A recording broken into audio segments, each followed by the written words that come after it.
jeunesse convention. Veuillez accueillir comme il se doit, Monsieur Adrian Rawlins et Monsieur Tim Burton.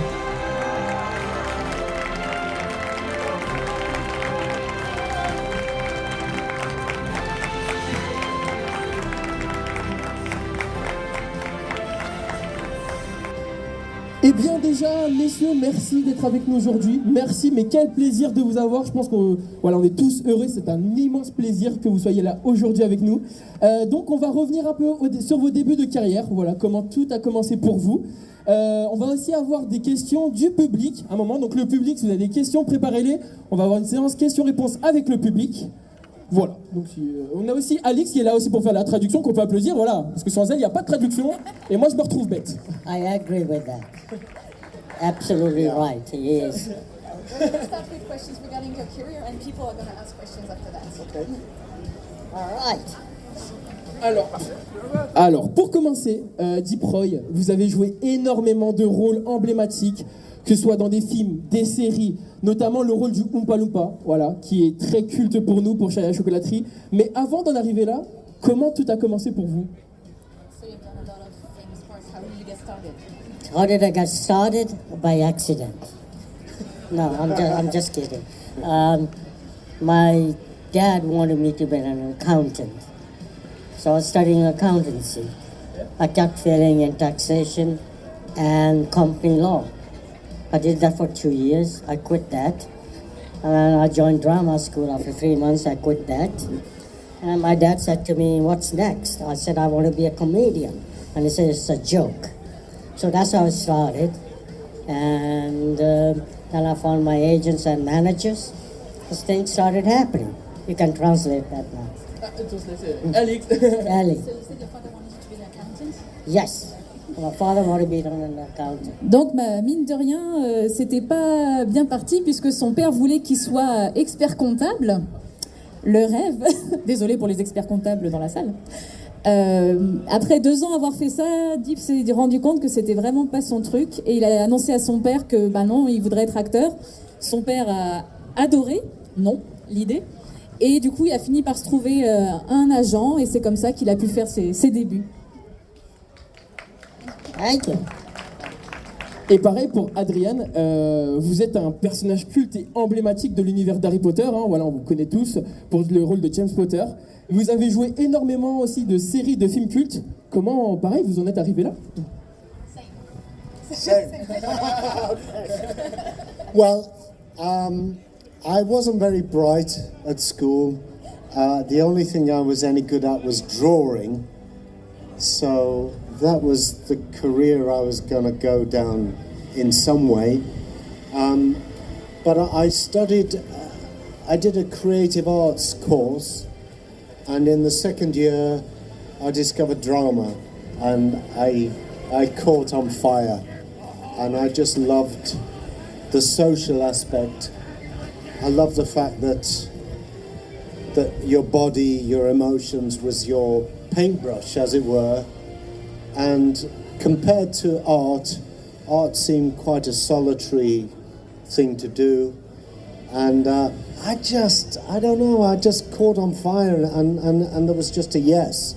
So that was the fire. And then I spent 5 years banging my head against a brick wall, getting no work, but I persevered. I was quite determined, and eventually. But you're still on fire. I'm still on fire. Yes, thank you. Yeah. Donc il se juge pas très bon élève quand il était petit, mais ce qu'il aimait bien faire, c'était le dessin. Donc il a décidé de se lancer dans des cours d'art créatif. Et c'est là que la 2e année, il a découvert le théâtre. Et le théâtre, ça a été un coup de foudre, parce que ça lui a permis de trouver une forme d'art où on va à la rencontre des autres. On n'est pas seul dans son coin comme d'autres formes d'art. Donc le fait d'utiliser son corps, sa voix pour transmettre des émotions, c'est vraiment ce qui l'a séduit. Et bon, il a eu une révélation, même si ça s'est suivi de 5 années de vache maigre où il se tapait la tête contre le mur parce qu'il trouvait rien. Mais heureusement, il a persévéré et aujourd'hui, c'est toujours le feu. Spider-Man. Yeah. Mais la question aussi qu'on se pose, c'est, voilà, ils sont là aujourd'hui avec nous, on les connaît pour leur rôle culte, Mais qu'est-ce que vous auriez fait? Ah, peut-être expert comptable, du coup. What other profession would you have gone for if not for actors? A waiter. No, I'm just kidding. Un serveur. No, I wouldn't. I don't know. Accountancy was too boring. Sit in the office 9 to 5. That's not for me. I think, what other profession apart from acting? A lawyer. Directing, when you said, or producing. A lawyer. If I wouldn't gone for a lawyer, yeah. A lawyer. A law like entertainment law. Donc il aurait peut-être été avocat dans le domaine du divertissement sur ces questions-là. I really don't know. I think wherever the money was, really, I'd do anything. So not actors. It's very strange because I can't imagine what else I'd be any good at, really. Drawing. Yeah, but I wasn't even very good at that. Donc en fait, il n'arrive pas à s'imaginer faire autre chose parce qu'il trouve qu'il n'a pas particulièrement de talent autrement à mettre en avant, à disposition. Donc non, pour lui, c'est acteur et rien d'autre.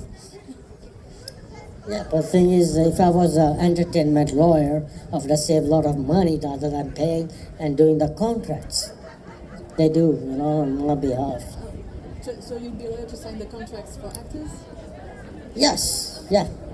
That's where the money is. Ok. Donc lui, And acting as well. le côté avocat, ce serait pour s'en mettre plein les poches en gérant les contrats. No, I'm just joking. Money is everywhere. It all depends. Money is not everything. You came with nothing, you're going to live with nothing. So, L'argent ne fait pas le bonheur. Et en fait, quand on n'a rien, on se contente de rien et on arrive aussi à en vivre. C'est vrai, c'est vrai. Adrian, on vous connaît pour le rôle de James Potter, voilà, le papa d'Harry Potter. Est-ce que à la base vous êtes un fan des livres d'Harry Potter? Do you like the Harry Potter books? Have you read them? I'm not going to say no in front of these people. Yes, I've read them. Yeah, I love them. I think I love what J.K. Rowling's done. She's written about human beings in crisis, facing immense difficulties, and showing courage, and showing how important friendship is. And there's so many important lessons, I think, that are woven into what are fantastic, incredibly creative stories. Yeah, I love the books. Donc il les a lus et il les apprécie beaucoup parce que sous tout l'univers qui a été développé, qui est très créatif, il y a toute cette réflexion en fait sur l'être humain confronté à des difficultés, à des épreuves, des leçons de courage qu'on peut en tirer. Donc c'est ce qu'il apprécie vraiment dans ces romans-là. Mais du coup aussi une question qui se pose, comment s'est passé le casting? Et bien évidemment, si vous n'avez pas eu ce casting, quel rôle auriez-vous aimé jouer? So how did your audition go? And if you hadn't had the part of James Potter, which part would you have liked? Harry. Yeah, the audition was. I just had a meeting with Christopher Columbus, and we had a talk. They put a camera on me, and I was in a very good mood that day, and I didn't have any scenes to audition with because I'm dead. And it's just one of those very, very lucky days. So we just had a very, very good meeting. If I didn't play James Potter, what would I like to play? Well, obviously Harry, but well, I love Lockhart. I think he's a great character. But the thing is, any character that I imagine playing, I can't imagine doing better than. I love Sirius Black, but how can you imagine doing it better than Gary Oldman? It's just. But yeah, I'd play any part I would play that has a bigger part than James Potter. Donc You said James Bond. Donc son casting s'est fait de façon assez simple. Comme son personnage est décédé, c'est pas un spoiler je crois, non ça va. Il n'y avait pas de dialogue à apprendre ni rien, donc il s'est posé avec Chris Columbus, le réalisateur, ils ont discuté, puis ils ont allumé la caméra, et lui il se sentait bien sur là, donc ça s'est fait tout seul. Et après, s'il n'avait pas joué James Potter, globalement il a une petite préférence pour Lockhart, mais comme les acteurs qui ont été engagés pour ces rôles ont fait un travail merveilleux, il ne s'imagine pas faire mieux qu'eux en fait, donc son rôle à lui lui convient. Et comme quoi, tout démarre avec une rencontre. Pareil, dis-moi, et comment s'est passée la rencontre avec Tim Burton? C'est la question qu'on veut savoir. How was it for you meeting Tim Burton for the first time? For the first time, I met him in 2001. Actually, somebody introduced me to him, Rick Baker, who's a makeup guy. And that's how I met him in 2001. Done 4 movies with him. Planet of the Apes. Big Fish, Charlie and the Chocolate Factory, and Corpse Bride voiceover. So, Tim is an amazing artist. He's a great illustrator. You know, his art is, I can't believe. I think is better. I told him his art is better than Picasso. That's what I said to Tim. And it's written Salvadorian, you know, and he's an amazing drawer. He's an amazing director. You know, he doesn't do that many takes. He do 2 or 3, and he said, "I got that." And he's a very, very talented. He's the only director that's done animation and features together at the same time. He did it 3 times, shooting 2 movies at the same time. 3 times he did it. And I told him, "Are you trying to kill yourself?" And now he listened to me and he just does 1 movie at a time. So, like, Donc à la base, c'est un artiste maquillage qui les a présentés. Et de cette rencontre sont sorties 4 collaborations, vu qu'il a commencé avec La planète des singes, ensuite il y a eu Big Fish, Charlie et la chocolaterie, et Les noces funèbres pour terminer. Et pour lui, Tim Burton, c'est vraiment un artiste complet quand on voit son crayon, son coup de crayon, son univers graphique, associé au fait qu'il est toujours sûr de ses projets, il leur fait jamais faire beaucoup de prises, en 2-3 prises généralement c'est réglé. Et le fait qu'il arrive à mener de front très souvent plusieurs films, ça montre à quel point c'est un artiste accompli, et d'un point de vue graphique, il le place bien au-dessus de grands noms comme Picasso ou Dali. Et que ce soit pour petits écrans, on va pas se mentir, le rôle du Oompa Loompa, voilà, il est mythique, c'est un film incroyable. Et votre rôle chante et danse beaucoup. Quelle est votre musique préférée dans le film? So you sing and dance a lot in the movie. Which is your favorite dance act in this film? well, for me, all the songs were great. My favorite was Augustus Gloop. Oui. You know, Augustus, I still remember the steps and all that, you know, and you do Augustus Gloop, you know. I'm not a singer or a dancer. I'm not. But he was scared, Tim was, that I won't be able to do that. So it happened, you know, I mean, I did. But my most favorite song is Mike Treavy, because I asked him, you got anything on Mike Treavy? He said he doesn't. So I said to be a rock band. And he said to me, do you play any instruments? I said, no. He said, how can you be a rock band? So I learned to play the guitar, the drums, and the piano and the guitar, so which I learned. And he said to me, can you play a left-handed bass? Which I did, because he wanted to put like Beatles, Paul McCartney and all that. We did all that. So that's Tim. Donc il aime beaucoup Augustus Gloop, d'autant que même aujourd'hui il se rappelle encore des pas. Et c'était un peu un pari parce qu'à la base il est ni chanteur ni danseur, et Tim lui a vraiment fait confiance pour relever ce défi. Et sinon l'autre partie qu'il a adoré, c'est la chanson sur Mike, où il a interprété un groupe de rock à lui tout seul, tous les instruments possibles et imaginables, donc c'était un grand moment pour lui aussi. Et en plus, les décors sont incroyables. Enfin, je pense que c'est à vous de nous expliquer comment c'était, parce que quand on voit le film, c'est super, c'est incroyable, les décors sont fous. Et pareil, on vous voit en animatronique, plusieurs animatroniques de vous. Qu'est-ce que ça fait de se voir en plusieurs fois? So in those amazing sets, there was also an animatronic of you. So how Yes. you seeing yourself as an animatronic? But for me to see so many deep roys on the set, I was going, oh my God. And Tim used to say to me, how many in your family today? How many in your family today? So it's a bunch of Oompa Loompas and a bunch of deep roys there floating around. For me, he asked me, how do I feel? I said, it's weird. It's weird to see me, to see so many deep roys. Donc quand il est arrivé sur le plateau et qu'il a vu tous ces différents animatroniques qui s'activaient à droite et à gauche pour le représenter, Tim lui a dit d'ailleurs qu'est-ce que ça te fait? Il a fait non, c'est très bizarre de se voir comme ça un peu partout en double. Et maintenant, on va parler aussi d'une saga culte. Bon, voilà, si je vous dis une planète lointaine, très lointaine, voilà, vous savez tous de quoi je vais parler. Et parce que du coup, vous avez joué tous les deux dans Star Wars. Qu'est-ce que ça fait d'être dans une grosse production telle que Star Wars? So you were both in Star Wars in some way.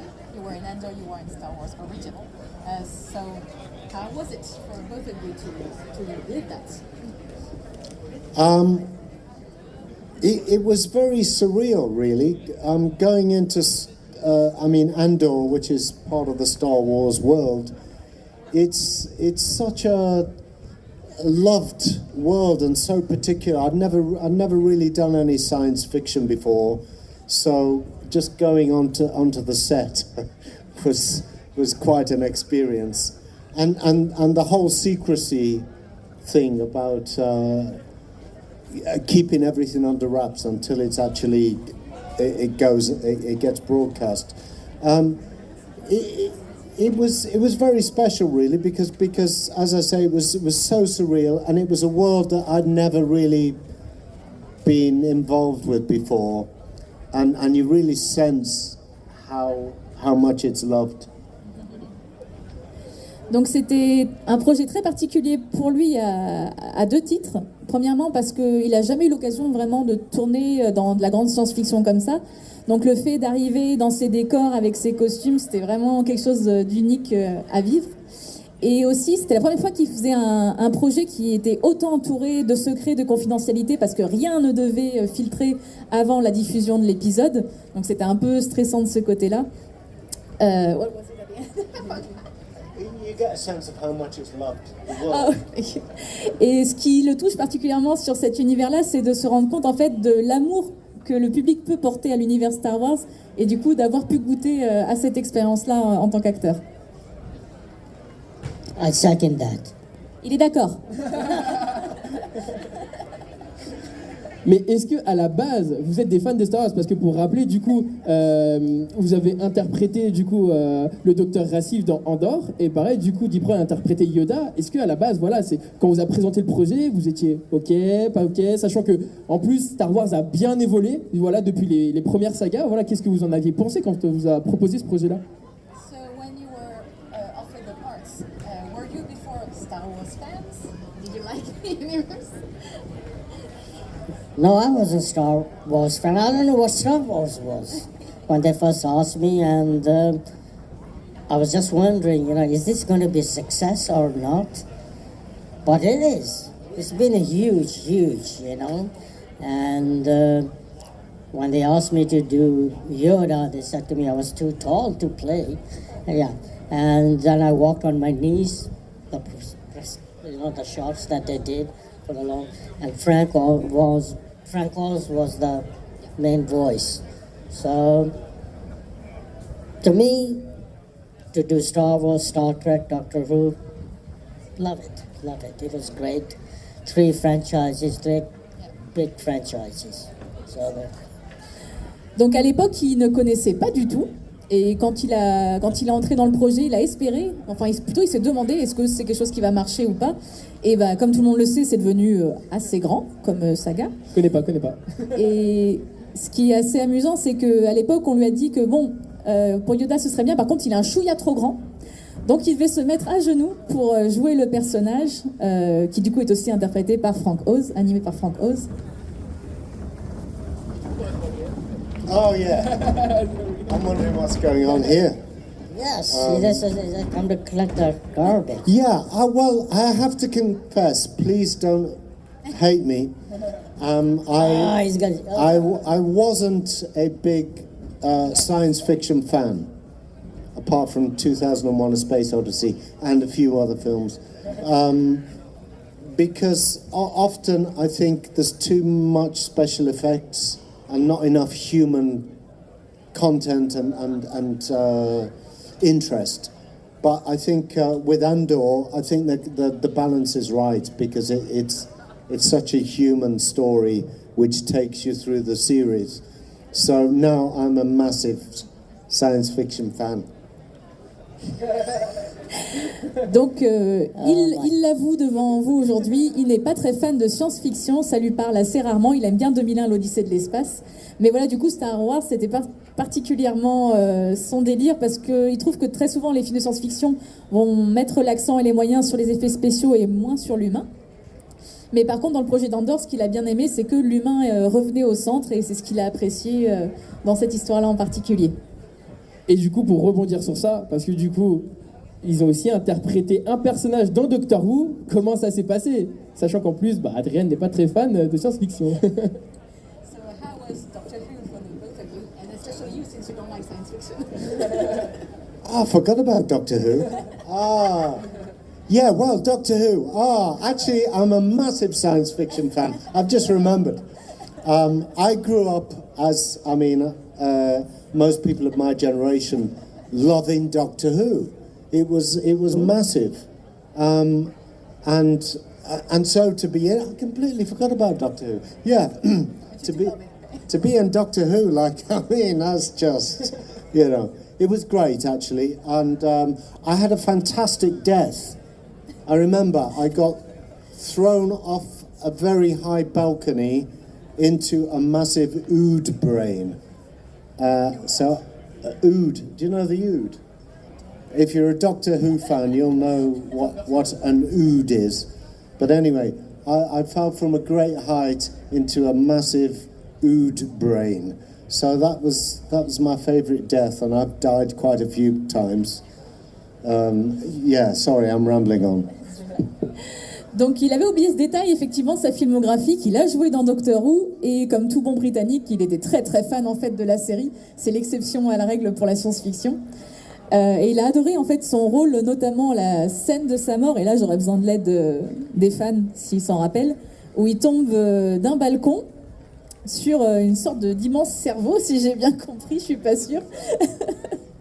Donc pour lui c'était un grand kiff. For me, I thought, in my opinion, Tom Baker was the best Doctor Who. Tom Baker? Yes. I'll leave it at that. Okay. The rest is... What does he do in... Who was Doctor Who? Tom Baker In the was... 70s. In the 70s. 70s, yeah. 76, 1976. Yeah. Donc tout ce qu'il a à dire de la série, c'est que pour lui, Tom Baker, ça reste un des plus grands, un des meilleurs docteurs, un grand acteur qu'il adore. Et avec tous les films, séries, tout ce que vous avez fait, lequel vous a le plus marqué, lequel vous a le plus plu en fait comme projet, parce que c'est impossible de refaire votre filmographie, on n'a pas assez de temps aujourd'hui malheureusement, mais lequel le projet vous a le plus marqué? So out of all the movies and TV shows that you've made, which one is your favorite or fondest memory? For me, obviously, Charlie and the Chocolate Factory. It was hard work, but it paid off. Worked on the movie for 1 year. Each song took a month to rehearse, month to shoot. We shot for 6 months at Pinewood Studios. So that's what, for me, it was. Donc pour lui, le grand gagnant de sa filmographie, c'est Charlie et la Chocolaterie, qui a été un film qui a nécessité beaucoup d'efforts. Il a quand même pris 1 an. Chaque numéro de danse demandait 1 mois de répétition et ensuite 1 mois de tournage, vu qu'il fait absolument tous les personnages participants. Donc pour lui, ça reste le projet de cœur de sa carrière. For me, one of the projects that I'm most proud to be involved in is Chernobyl, which, if you like, is science fact and not science fiction. And if you know about Chernobyl, it's the most horrendous thing, and we came very, very close to. I mean, it was a horrendous disaster, but it could have been a hell of a lot worse. But anyway, that series, for me, is just a wonderful piece of work. It's so authentic in every aspect, and I just think it's a great piece of filmmaking. So that's one of the things. Although there's many, I've been very lucky, but that one kind of, that's the one that comes to mind. Donc le projet qui a le plus touché Adrian, c'est la série de Chernobyl, là où on s'ancre plus dans de la science historique, de la science réelle, et surtout que ça traite d'un événement très sombre, cataclysmique pratiquement. Et pour lui, c'était vraiment le projet le plus solide qui a, pareil, été le plus intéressant. Et même si c'est difficile parce qu'il se sent très chanceux dans l'absolu sur toute sa carrière, c'est quand même ce projet-là qui l'a le plus marqué. Et dernière petite question avant de passer aux questions du public. Voilà, donc vous pouvez déjà préparer vos questions. Avant, on va poser une dernière question. Est-ce que vous avez gardé certains objets de vos tournages, sachant que sur certains tournages, c'est interdit? Have you kept any props from the movies and shows that you were in? Although First of all, they don't give the props away. All the major studios keep it. They do. Yeah. But one thing I got it when I did Charlie and the Chocolate Factory, they made a suit for me, and Tim asked me, "It's a great suit, take it." So 2 weeks later, Richard Zanuck asked me, "Did you get your suit?" I said, "No." He called somebody. Within a second, the suit was there. I'm sorry, I didn't catch the end. In 1 second, the suit was there. When Richard Zanuck said, where's the so he asked the assistants, So there you go. So. Donc, comme l'avait dit Valentin, effectivement, normalement, les accessoires sont récupérés par la production à la fin. Et dans son cas, ça a été sur le tournage de Charlie et la Chocolaterie. C'est même Tim qui lui a proposé, mais on va t'offrir ton costume, en fait. Et lui disait non, c'est pas la peine et tout. Mais on envoie une assistante, elle va le chercher, et puis pouf, c'est bon, il avait sa combinaison à remporter à la maison. I haven't really kept anything because I think it wasn't the thing to do, especially with something like Harry Potter. When we were making it, they didn't want anything to get out until the films were released, and so it would be really bad form if you stole a prop. I think I probably would have got sacked. So I wanted to keep my job. So I didn't steal anything. That's why it's so lovely to see like the ones now. You see all those things. But yeah, no, I wanted to keep my job. So. Donc de nouveau rappel comme quoi c'est interdit sur les plateaux de tournage. Et donc notamment sur le tournage d'Harry Potter où on voulait pas que des choses soient révélées au public avant la sortie des films. Donc lui il voulait garder son travail, il voulait rester en bon terme avec la production, donc il n'a rien pris. Mais c'est pour ça que ça lui fait plaisir de voir aujourd'hui toutes les baguettes, tous les produits dérivés qui sortent et qui sont vraiment des répliques de ce qu'on voit dans le film. Eh bien, déjà, merci à vous, thank you very much. J'espère que ça vous a plu, vous avez passé un très bon moment avec nous. On peut encore une fois les applaudir bien fort parce que franchement, voilà, thank you very much. Thank you guys, it's a thank you great for pleasure. coming. Have a great day. So nice to see all of you. And be nice. The day is too short to be selfish. Et vous souhaite une très bonne journée et vous demande à tous d'être bienveillants. Et avant de partir, on va se faire une photo tous ensemble. Rapprochez-vous, le public, vous n'hésitez pas à venir.